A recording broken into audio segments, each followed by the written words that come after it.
नमस्कार।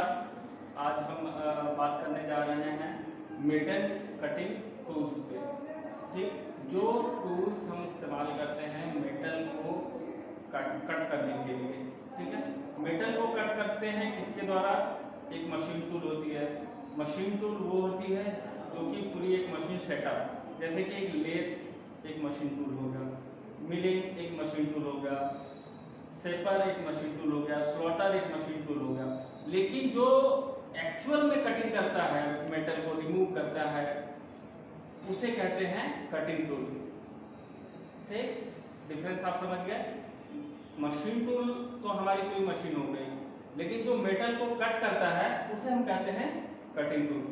और cutting tool बहुत सारे इस्तेमाल होते हैं, क्योंकि वर्कशॉप में जितनी भी मशीनें हैं, चाहे वो कन्वेंशनल मशीन हो चाहे वो सीएनसी मशीन हो, दोनों में हम लोग क्या इस्तेमाल करते हैं? Cutting tool. बिना कटिंग टूल का इस्तेमाल हम मेटल को रिमूव नहीं कर सकते जॉब से। एक्चुअली जो मशीनिंग प्रोसेस है उसमें हम लोग बेसिकली क्या करते क्या है कि जो हमारा एक ऑब्जेक्ट है उसको हम एक डिजायरेबल शेप में ले आने के लिए उस पर जो एक्स्ट्रा मटेरियल है उसको हमको रिमूव करना होता है। और जब मटेरियल को रिमूव करेंगे किससे? कटिंग टूल से। ठीक, तो कटिंग टूल का सबसे प्राइमरी बेसिक नीड जो है वो है कि वो जो हमारा जॉब है उस जॉब से हार्डर होना चाहिए, क्योंकि अगर वो उससे सॉफ्ट रहेगा तो वो कटिंग कर ही नहीं पाएगा। तो सबसे प्राइमरी इसकी नीड क्या है कटिंग टूल की, कि जो भी हम कटिंग जो भी हमारा जॉब है उससे बहुत ही ज़्यादा हार्ड होना चाहिए हमारा क्या? कटिंग टूल, और उसका स्ट्रेंथ भी ज़्यादा होना चाहिए कटिंग टूल का। तो नेक्स्ट यहाँ पे कुछ ऑपरेशंस हैं, कुछ ऑपरेशंस हैं जो कि हम लोग डिफरेंट मशीन पे करते हैं, और जो उसमें टूल इस्तेमाल किया जाता है उसको यहाँ पे दिखाया गया है। ठीक, आप देख सकते हैं ये सारे जो टूल्स हैं वो कुछ अलग तरीके के दिख रहे हैं, और इसमें जो टूल्स हैं वो कुछ अलग तरीके के दिख रहे हैं। तो इसमें यही जो डिफरेंसेस हैं वो हम आगे की स्लाइड्स में बताने जा रहे हैं। सबसे पहले है types of cutting tool. Types of cutting tool का मतलब कि कितने प्रकार के कटिंग टूल होते हैं। तो पहला है सिंगल पॉइंट और दूसरा है मल्टी पॉइंट। आपको नाम से ही पता चल रहा है कि अंतर क्या है। इसमें है पॉइंट, जो कटिंग पॉइंट है वो है सिंगल, एक ही होता है, वहीं से चिप्स निकलते हैं और वहीं से कटिंग एक्स्ट्रा मटेरियल जो है जॉब से वो निकाला जाता है। मल्टी पॉइंट में क्या है कि एक समय में एक से ज़्यादा पॉइंट से कटिंग हो रही हो तो उसे हम कहते हैं मल्टी पॉइंट कटिंग टूल। ठीक, जैसे कि आप देख सकते हैं कि ये ऐसा टूल हम जनरली शेपर में इस्तेमाल करते हैं, प्लेनर में इस्तेमाल करते हैं, लेथ मशीन में इस्तेमाल करते हैं। ऐसा आप कटिंग टूल जो देख रहे हैं ऐसा मल्टी पॉइंट कटिंग टूल हम मिलिंग में इस्तेमाल करते हैं। इसमें साफ जो हमने पहले बता चुका है वही इसमें आपको स्लाइड्स में दिखाए। Cutting tools perform the main machining operation, यही एक मशीनिंग ऑपरेशन का मेन जो करता रहता है वो एक कटिंग टूल है। It is the body having teeth और कटिंग एज ऑन इट। जैसा कि हमने बताया, अगर मल्टी पॉइंट होगा तो उसमें कटिंग टीथ होंगे, और सिंगल पॉइंट होगा तो उसमें कटिंग एज होगा। They comprise of single point cutting tool और मल्टी पॉइंट कटिंग टूल। वही सेम चीज जो हमने बताया कि कटिंग टूल्स सिंगल पॉइंट होते हैं और दूसरा multi point. Single point cutting tool हमने पहले बता दिया कि सिर्फ एक ही उसका कटिंग एज होता है, और मल्टी पॉइंट में दो होते हैं, दो या दो से अधिक होते हैं। सिंगल पॉइंट कटिंग टूल के बारे में अधिक जानकारी के लिए दिस टूल में बी लेफ्ट हैंडेड और राइट हैंडेड। ये नाम से ही पता चलता है कि लेफ्ट हैंडेड भी हो सकता है और right handed single point cutting tool भी हो सकता है। Again single point cutting tool classified, इसको और फर्दर क्लासिफाई किया जाता है क्या? सॉलिड टाइप, टिप टाइप और ब्रेस टूल। इसका जो मतलब है वो मैं बताता हूँ। सॉलिड टाइप मतलब ये है कि एक जैसे आप देखे होंगे carbide tip, carbide sorry cobalt bit. Cobalt bit वो एक सॉलिड टाइप है जो कि उसमें हम कोई अलग से कोई कुछ कटिंग एज जो है इंस्टॉल नहीं करते। वही जो एक सॉलिड बॉडी होती है उसी पे हम डिफरेंट डिफरेंट एंगल प्रोवाइड करके और उसको हम लोग सिंगल पॉइंट कटिंग टूल में तब्दील कर देते हैं। टिप्ड टूल में क्या होता है कि हम उसको अलग से टिप इस्तेमाल करते हैं। ब्रेस टूल जो अगर हमारे पास कार्बाइड टिप है, कार्बाइड टिप होता है, उसको हम लोग कटिंग टूल के सिंगल पॉइंट कटिंग टूल को इस्तेमाल करने के लिए उसको हम लोग किसी दूसरे मेटल पे उसको क्या करते हैं, ब्रेस करते हैं, जिससे कि वो सिंगल पॉइंट कटिंग टूल के रूप में तैयार होता है। टूल जनरल ये तीनों जो टिप्ड टूल और braze tool are generally known as tool bit and they are used in tool holder. जो हम बताएंगे उसमें ब्रेच कर दिया जाता है, उसको एक साथ मिला दिया जाता है, तो उसको हम लोग बोलते हैं टूल होल्डर भी बोल सकते हैं। और ये अगर हमारा टूल होल्डर एक और भी होता है जो कि लेफ्ट हैंड राइट हैंड भी उसमें होते हैं, जो कि सॉलिड टाइप भी उसमें फिक्स कर सकते हैं, टिप्ड टूल भी और ब्रेस टूल तीनों को हम इसमें फिट कर सकते हैं।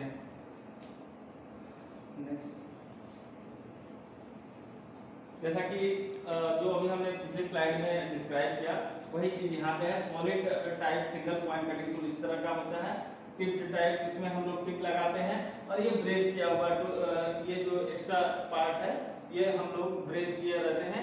ये डिफरेंट मेटल का होता है और वो जो टिप होता है वो डिफरेंट मेटल का होता है।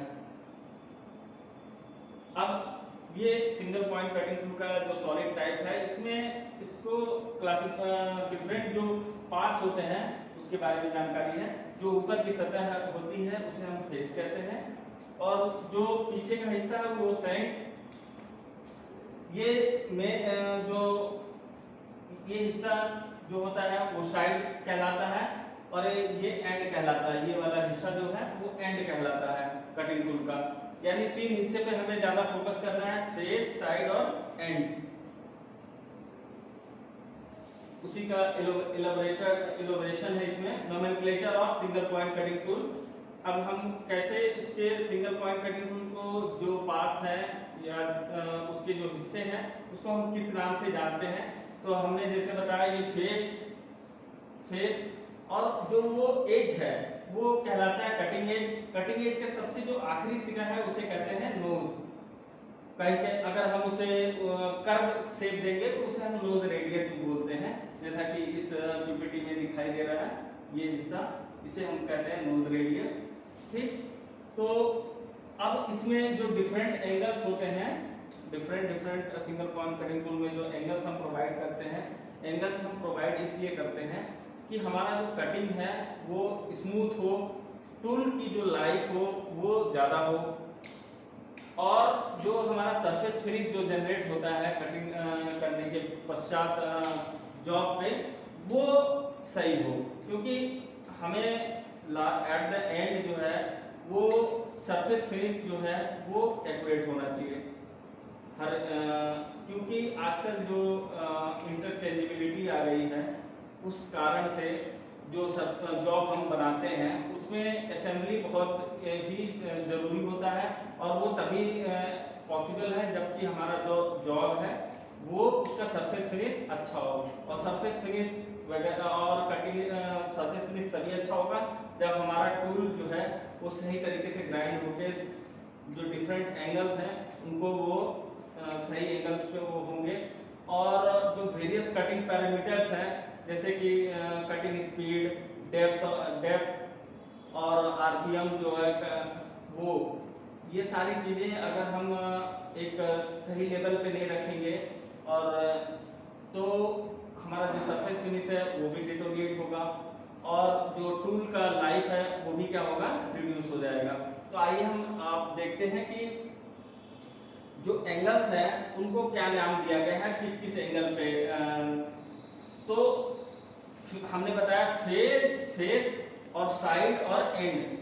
फेस ये हो गया, साइड इसके इधर के हिस्से को साइड और ये जो पोर्शन है उसे हम एंड कहते हैं। तो हर फेस पे दो दो एंगल बनते हैं। ठीक, तो फेस पे जो एंगल्स बनते हैं उसे कहते हैं हम बैक रैक एंगल और साइड रैक एंगल। क्या कहते हैं, बैक रैक एंगल और दूसरा साइड रैक एंगल। अगर कटिंग एज पे दो एंगल बनते हैं तो उसे कहते हैं कटिंग एज एंगल और कटिंग एज एंगल हो गया या साइड एंगल बोलते हैं, और साइड रिलीफ एंगल बोलते हैं। साइड रिलीफ एंगल और जो कटिंग सॉरी जो एंड फेस पे होते हैं उस पे भी दो एंगल होते हैं। एंड कटिंग एज एंगल होता है और उसके बाद एंड रिलीफ एंगल। तो दोनों दो एंगल्स को मिला के तीनों 6 एंगल्स होते हैं। और एक हम उसको अगर फुल सिग्नेचर की बात करें तो वो 6 एंगल और प्लस नोज रेडियस को हम मिला देते हैं तो वो हो जाते हैं 7। तो हम ये कह सकते हैं कि सिंगल पॉइंट कटिंग टूल के 7 वो हैं सिग्नेचर्स हैं उसके। ठीक, अब आप ये देखिए बैक रैक एंगल, जो ये फेस है ये उससे जितना एंगल ये नीचे की तरफ दबा है उसे कहते हैं बैक रैक एंगल। अब इस जो हम साइड अगर हम इस ऑब्जेक्ट का अगर हम वो बनाए व्यू बनाए आइसोमेट्रिक व्यू बनाए तीनों सेट वो बनाए तो हम देखते हैं कि तब हमें समझ में आता है एक्चुअली वो एंगल्स कैसे हैं। तो इस अगर हम साइड से देख रहे हैं तो उसमें दो एंगल हमें दिखाई दे रहे हैं, एक बैक रैक एंगल और एक एंड क्लियरेंस एंगल। हम बताए थे ये साइड एंड है, उसमें एक क्लियरेंस एंगल देते हैं। क्लियरेंस एंगल प्रोवाइड इसलिए करते हैं कि जॉब को मूव करने के अगर हम क्लियरेंस एंगल प्रोवाइड ना करें तो कटिंग होने के बाद जो हमारा टूल है वो वर्कपीस को क्या करेगा, घिसेगा, ठीक है ना, डिस्टॉर्ट करेगा, उसका सरफेस फिनिश खराब हो जाएगा उससे। तो इसलिए हम एंड क्लियरेंस देते हैं और उसी लिए हम साइड क्लियरेंस भी देते हैं ताकि हमारा जॉब जो है वो फिर से जॉब कट होने के बाद जॉब जो फिर से टूल को टच ना करे। अगर टच करेगा तो सरफेस फिनिश खराब होगा, इसलिए हम साइड और एंड क्लियरेंस देते हैं। ये बात क्लियर हो गई। अब इस जब हम टॉप से देख रहे हैं तो हमें दो एंगल्स दिखाई दे रहे हैं। एक ये एंगल दिखाई दे रहा है कटिंग एज एंगल और एक ये दिखाई दे रहा है साइड कटिंग एज एंगल। ठीक, अब अगर हम सामने से देखते हैं तो फिर दो एंगल इसमें दिखाई देंगे, साइड रैक एंगल और एक साइड क्लियरेंस एंगल, जो कि हम लोग इस तरफ से देखेंगे तो ये जो एंगल्स जो इधर की ओर दबेगा नीचे की तरफ, ये जो दबा पीछे की तरफ तो ये बैक रैक एंगल हो गया और साइड में दबेगा तो वो साइड रैक एंगल हो गया। और ये जो अगर ये सीधा होता, सीधा नहीं है यानी इधर की ओर इसको एंगल दिया गया है, वो क्या है, साइड क्लियरेंस एंगल दिया गया है वो। Okay, next please. सेम चीज इसमें थोड़ा सा डिफरेंट उसी तरीके से समझाया गया है। आप पीपीटी मतलब सेम ही है लगभग, बस इसमें और थोड़ा सा अच्छे से आपको दिख रहा है। इसमें कुछ और चीजें भी हैं जो हम अभी डिस्कस कर रहे हैं कि जो ये हिस्सा है टिप का टूल का, ये तो फेस एंड और ये साइड, ठीक, ये तो है। इसके बाद के हिस्से को हम लोग जनरली सैंक बोलते हैं, जो कि हम लोग इस्तेमाल अगर हम लोग टूल होल्डर में इस्तेमाल करते हैं तो इसी सैंक को उसमें टूल होल्डर में फिट कर देते हैं। ये एक और चीज जो उसमें है, ये एंगल जो है, ये एंगल इसे हम कहते हैं लिप एंगल। इसे क्या कहते हैं, लिप एंगल। जो कटिंग एज का एंगल है ये, इसे कहते हैं लिप एंगल। और इसमें ये नोज रेडियस के बारे में भी जानकारी दी गई है कि कैसे यहाँ पे जो एज होता है हम लोग जनरली थोड़ा सा उसे कर देते हैं ताकि जो सरफेस रफनेस है वो सही रहे, नहीं तो एक क्या होगा कि लाइनिंग आएगी जॉब पे। Next next. अब जो जानकारियां और जो एंगल्स के बारे में इसमें डिटेल जो हमने बताया वही इसमें डिटेल्स में लिखे हुए हैं। जैसे कि साइड रैक एंगल जिसको किससे डिनोट करते हैं, वो alpha, and relief angle, side relief angle. Relief और क्लियरेंस सेम ही है, आप कंफ्यूज ना हो। जहाँ पे रिलीफ और क्लियरेंस में आपको कंफ्यूज नहीं होना है, आप रिलीफ भी बोल सकते हैं और क्लियरेंस भी बोल सकते हैं। अब उसके बाद एंड कटिंग एज एंगल और फिर साइड कटिंग एज एंगल। अब जो हम इससे पहले बात कर रहे थे टूल सिग्नेचर जो कि 7 हम बता रहे थे, इसमें ये दिखाया गया है कि convenient way to specify tool angle by use of standardized abbreviation system is known as tool signature और टूल नोमेनक्लेचर। ये बहुत ही इंपॉर्टेंट वो है, कहीं भी आपसे यही पूछा जाता है जनरली कि आप सिंगल पॉइंट कटिंग टूल के टूल सिग्नेचर बताइए या टूल नोमेनक्लेचर बताइए, तो आपको ये सारी चीजें बतानी पड़ेंगी। साथ जो है पहला बैक रैक एंगल, वो भी एक सिस्टमेटिक वे में, ये नहीं कि आप छठे को पहले बता दें और पहले को यहाँ पे ले आए, ऐसा नहीं, आपको इसी सीक्वेंस में ही आपको शो करना है, बताना है टूल सिग्नेचर को। जैसे कि back rake angle, side rake angle, end relief angle, side relief angle, edge cutting edge angle, side cutting edge angle और नोज रेडियस। यहाँ पे जनरली जो है कि एक वो बताया गया है, जैसे कि हम किसी भी सिंगल पॉइंट कटिंग टूल के द्वारा कोई ऑब्जेक्ट बना रहे हैं तो हम एक टूल सिग्नेचर दे देते हैं।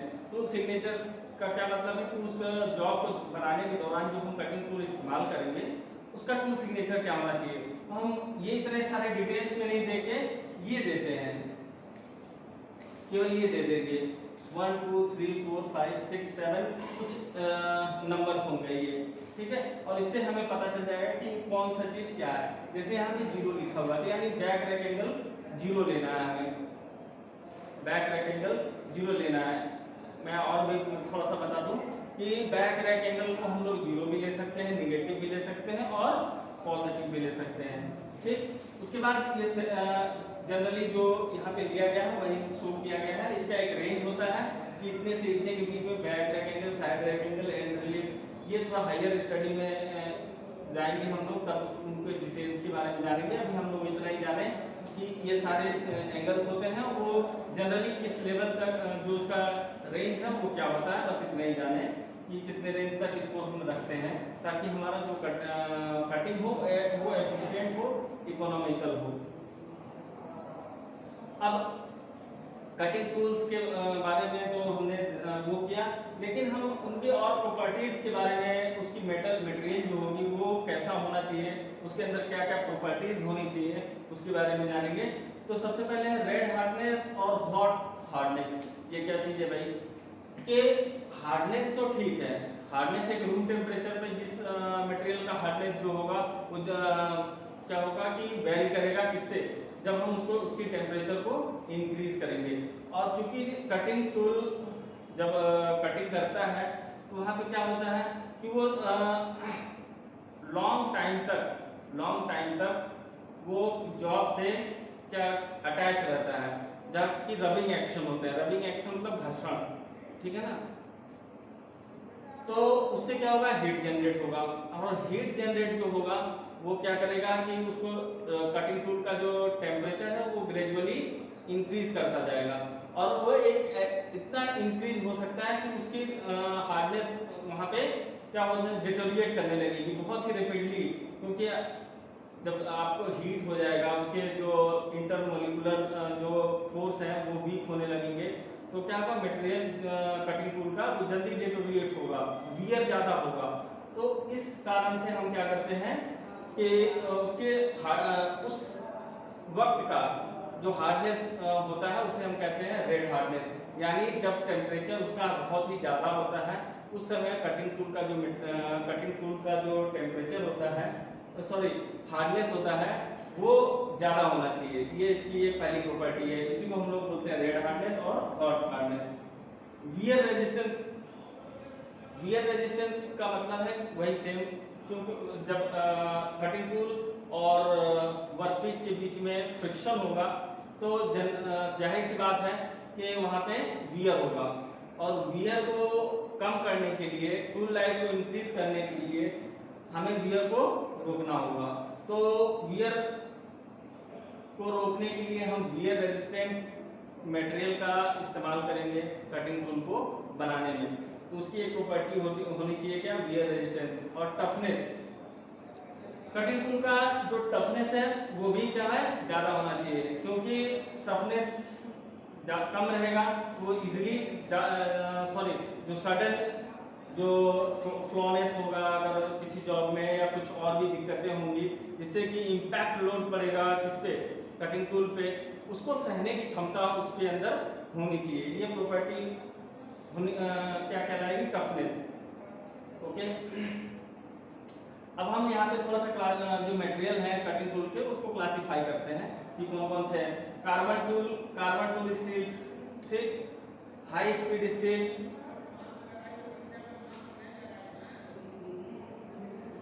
उसके बाद कास्ट कोबाल्ट बेस एलॉय, हमने इससे पहले भी कोबाल्ट, जिसे हम कोबाल्ट बिट भी बोलते हैं। फिर उसके बाद सीमेंटेड कार्बाइड। ये जितने भी हमने नाम लिए हैं ना, ये सारे हार्डनेस के इंक्रीजिंग ऑर्डर में हैं। ओके, सारी जो प्रॉपर्टीज हैं हमने इससे पहले अभी प्रॉपर्टीज बताई जो 3-4 होनी चाहिए, उन सबके इंक्रीजिंग ऑर्डर में ये सारी हैं। सबसे पहले जो था इस बैग में वो दो, और ये जो कास्ट कोबाल्ट बेस और सीमेंटेड कार्बाइड होनी चाहिए, मतलब ये इंक्रीजिंग ऑर्डर में उसके हार्डनेस पे है, ठीक। और सबसे हार्ड जो कटिंग टूल आपको पता ही होगा वो होते हैं डायमंड टूल। इसके बाद उससे कम थोड़ा सिरेमिक टूल्स होते हैं। इसमें एक मिसिंग है जो कि नहीं है, इसके बीच में भी एक टूल होता है सीबीएन जिसको बोलते हैं, क्यूबिक बोरॉन नाइट्राइड, वो भी बहुत ही हार्ड होता है। और ये सारे जो टूल्स की जो नाम है ये इंक्रीजिंग ऑर्डर में है किसके, हार्डनेस के, ठीक है। तो डायमंड आपको पता है सबसे hardest material on the surface है, तो इसके भी हम लोग टूल बनाते हैं, लेकिन ये बहुत महंगा होता है। और जब हम बहुत ही प्रिसाइज और बहुत ही एक्यूरेट जॉब बनाने के लिए या बहुत ही अच्छी सरफेस फिनिश पाने के लिए हम लोग डायमंड टूल का इस्तेमाल करते हैं। वरना हम लोग सिरेमिक टूल्स और कार्बाइड टूल्स और cobalt bit, high speed steel tool और कार्बन स्टील टूल का हम लोग जनरली इस्तेमाल करते हैं। सिरेमिक टूल और कार्बाइड उसके हम लोग टिप बनाते हैं, उसका टूल नहीं होता। पूरी की पूरी टूल जो है सिंगल पॉइंट हो या मल्टी पॉइंट हो, उसमें पूरी जो कटिंग टूल है वो सेरेमिक टूल का या कार्बाइड का नहीं होता। उसमें केवल उसका हम लोग एक टिप इस्तेमाल करते हैं जिससे कि कटिंग इजीली हो। और जब हार्ड मटेरियल को ज़्यादातर डायमंड, सेरेमिक टूल और कार्बाइड टूल, टिप टूल का हम लोग इस्तेमाल तब करते हैं जबकि हमारा जो वर्किंग मटेरियल है यानी जो जॉब है वो हार्ड हो और जो कि इजीली कट ना हो रहा हो, तब हम इसका इस्तेमाल करते हैं। That's all.